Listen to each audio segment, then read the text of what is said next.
नमस्कार विद्यार्थी मित्रांनो. पहिली आणि दुसरी अर्थातच इतर मुलांनी पण हा व्हिडिओ बघितला तर नक्कीच चालेल.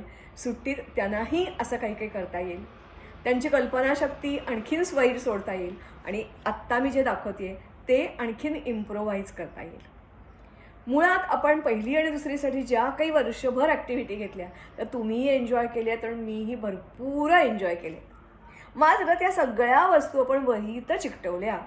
तुमच्या घरी काही तुम्हाला रंगवायला वही नेली असेल तेवढीच, पण आज ज्या आपण दोन करणार आहोत ना त्या आपण वहीत न चिकटवता घेऊन जाणार आहोत घरी. आणि गंमत म्हणजे हे नुसतं नाही आहे असं स्टॅटिक, तर हे असं असं डुलतं हलतं, असं असं असं असं. त्याला इथून हे केलं, मी आता हातावर ठेवलं आहे म्हणून, पण तुम्ही जर बाकावर ठेवलं आणि असं हे केलं तर हे असं असं असं असं हलतं. हे तुम्ही घरी घेऊन जाणार आहात. आणि दुसरं जे खेळणं आहे ते पण खूप मजेशीर आहे. हे आपण एक कार्ड बनवलेलं आहे. त्या अशा प्रकारचं कार्ड तुम्ही मित्राला, मैत्रिणीला, कोणालाही, भावाला, बहिणीला बर्थडे ग्रीटिंग, आईवडिलांना थँक्यू कार्ड.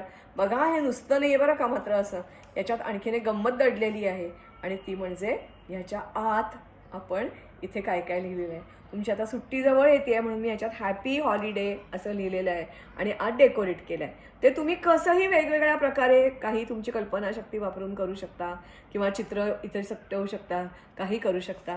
देताना हे असं आहे. आणि तुम्ही परत आणखीन एक लक्षात घ्या की इथे मी हा असा आकार काढलेला आहे हार्टचा किंवा ॲपलचा, तसाच तुम्हाला काढला पाहिजे असं नाही. सुट्टीमध्ये तुम्ही वेगवेगळे करून प्रयोग बघा, काय काय तुम्हाला करता येतं ते तुम्ही करून घेऊ शकता. याची लांबी रुंदी यालाही कुठे काही अशी खास मेजरमेंटची गरज नाही आहे, तुमच्या आवडीनुसार करू शकता. आपण प्रथम ह्याला सुरुवात करूया. यासाठी मी तुम्हाला एक असा लांबच्या लांब कागद देणार आहे.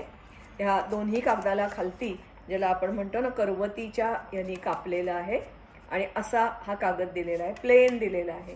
त्या प्लेनच्या याची तुम्ही मध्यात घडी घातलीत, नेहमी घालता ती, तुम्हाला एवढं नक्की पाठ झालं आहे. आणि मग हा जो ही घडी कशी घातली आहे परत एकदा बघा. हा वरून खाली घेतला, इथे असा फोल्ड झाला आणि आता मात्र हा जो आहे तो असा वर घेतला आणि असा आकार तयार झाला. लक्षात येत आहे तुमच्या? निम्माच आकार आहे, पण इथे वर 3 भाग आहेत आणि खालती 1 भाग आहे. त्याच्यानंतर अर्थातच एक छोटीशी अशी मध्ये घडी घालून घेतली, कारण हाताने दोन्ही बाजूला सिमिलॅरिटी, सारखेपणा पाहिजे. आपण किती म्हटलं तरी सारखेपणा येत नाही, म्हणून पहिल्यांदा आधी पेन्सिल वापरा डार्क आणि या बाजूचा आकार काढून घ्या. मग असा फोल्ड करा आणि असं जोरजोरात तुम्ही नाणं ठेवून घासलं किंवा जास्ती पेन्सिलने घासलं की इथे फिक्की रेष उमटते आणि मग ती पेन्सिलने आधी डार्क करून घ्या. असं डार्क करून घेतलं की मग त्याच्यावर हे जे तुम्ही काढलेत, हे वर भुवया काढल्या, खालती तोंड काढलं, डोळे काढले. डोळे काढताना मात्र नीट बघा, निम्मा डोळा हा खालच्या भागावर आला आहे आणि निम्मा डोळा हा वरच्या भागावर आलेला आहे. असा तुम्ही जोकर काढलात, आणखीन काही काढलं तरीसुद्धा चालेल. आणि हे सगळं झाल्यानंतर, काढून झाल्यानंतर मग तुम्हाला याला रंगवायचं आहे. आणि रंगवण्यासाठी अर्थातच तुम्ही पहिल्यांदा काय केलं बघा, याची जी ब्रॉड अशी ही आउटलाईन आहे ती आधी आउटलाईन रंगवून घ्या. मग डोळ्या म्हणजे या भुवया, हा डोळा, मोठे मोठे डोळे काढा, छोटे छोटे नकोत. मी म्हटल्याप्रमाणे निम्मा भाग खालती आला आहे, निम्मा भाग वर आला आहे. हे ओठ काढा आणि हे सगळं रंगवून झालं की तुमचे जे खडू असतात त्याला स्केच पेन, ह्याला स्केच पेन वापरायचे. कशाला? याला आणि म्हणजे आतल्या डोळ्याला आणि ह्याला स्केच पेन वापरलं, मात्र इतर ह्याला तुम्ही खडू वापरणार आहात. आणि हा खडू तुम्ही आडवा धरलात तर फार पटापट होऊन जातं. हा सगळा रंगवून भाग घ्या. या हार्टच्या ऐवजी तुम्ही जर समजा आंबा वापरला तर तसा रंग वापरा, जो कोणती असेल तो. आणि हे करून झालं की आपलं हे तेलणं तयार झालं. मग असं उघडा आणि आतल्या बाजूला तुम्हाला जे काही डेकोरेशन करायचं असेल, लिहायचं असेल ते सगळं लिहा आणि परत असं करा आणि असं मित्राला मस्तपैकी प्रेझेंट करा. मला वाटते तुम्हाला हे खूप आवडेल. तुम्हाला कल्पनाशक्ती याच्यात वापरता येईल. मग बॉर्डर करून घ्या. इथे काहीतरी असं रिकामं दिसू नये म्हणून आपण 2 फुलं चिकटवली आहेत आणि वर पानं काढली आहेत. असं करा. तुम्हाला काय हवं ते तुम्ही करू शकता.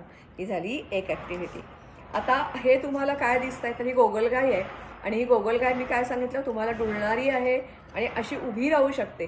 हाताने पकडायची गरज नाही, कारण त्याला बेस आहे आणि त्यामुळे ती अशी उभी राहू शकते आणि मग डुलूसुद्धा शकते. बरोबर. त्यासाठी तुम्हाला काय काय देणार आहे मी बघा. तर अर्थातच हा गोल आहे.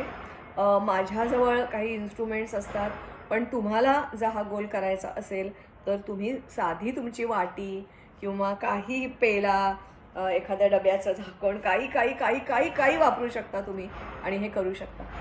मग अर्थातच तुम्ही याचा निम्मा भाग फोल्ड करायचा आहे आणि असा अर्धा गोल तयार झाला. दिसला तुम्हाला? अर्धा गोल तयार झाला.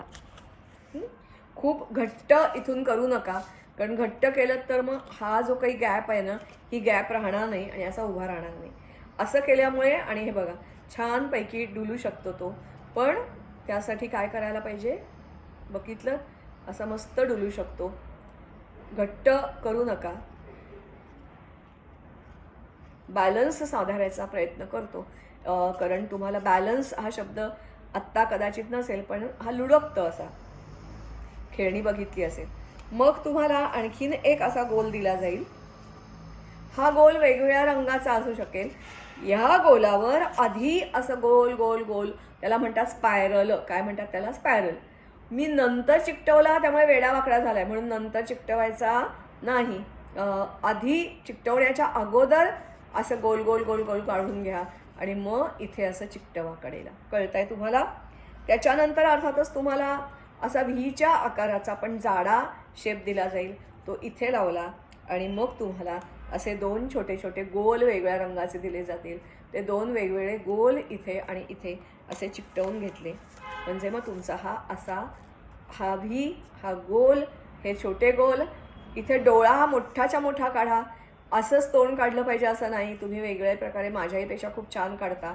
आणि इथे मी वेगवेगळ्या रंगाचे फक्त डॉट्स दिलेले आहेत, कारण नुसता पांढरा कागद चांगला दिसत नाही म्हणून. हा पांढरा कागद वापरला पाहिजे असंही नाही आहे, कोणत्या तुमच्या आवडीचा रंग वापरला तरीही चालेल. आत्ता हा मी ड्रॉइंग पेपर वापरलेला आहे. घरी तुमची जी रिकामी वही असेल ड्रॉइंगची ती वापरू शकता, किंवा कॅलेंडरचा कागद पण खूप छान असतो, जाड असतो, तो वापरलात, त्याची मागची बाजू कोरी असते, तो वापरलात तरीसुद्धा चालेल. असं हे तुमचं छान डोलणारं खेळणं तयार झालं. आणखीन अतिशय सोपं करायला. आणि जर समजा तुम्हाला वाटलंच तर आतल्या बाजूला तुम्ही मेसेजही लिहू शकता, कारण मागची बाजू सगळी कोरी आहे ना इथे. मग मेसेजही तुम्ही काही देऊ शकता, की उदाहरणार्थ हा जसा आनंदात डोलतोय तसा आनंदात डोलत राहा आयुष्यभर, काहीही तुम्हाला वाटत असेल ते. कारण तुम्ही खूप छान छान विचार करता. तेव्हा अशी ही आपली शेवटची या वर्षाची ॲक्टिव्हिटी, की जी आपण एन्जॉय करणारच आहोत आणि त्याच्याशिवाय तुम्ही घरी घेऊन जाणार आहोत, अशी 2 ह्या अशा ॲक्टिव्हिटी. मला खात्री आहे तुम्हाला ह्या आवडल्या असतील. नेहमीप्रमाणे सुट्टीमध्ये वर्षभर तुमच्याकडे आलेले व्हिडिओ जपून ठेवले असतील तर तुम्ही कराच करा. तुमच्या आजूबाजूच्या वस्तीवरच्या गावाला जाल तर गावामधल्या मुलांना शिकवा आणि त्यांच्याकडून शाबासकी घ्या. नमस्कार, धन्यवाद.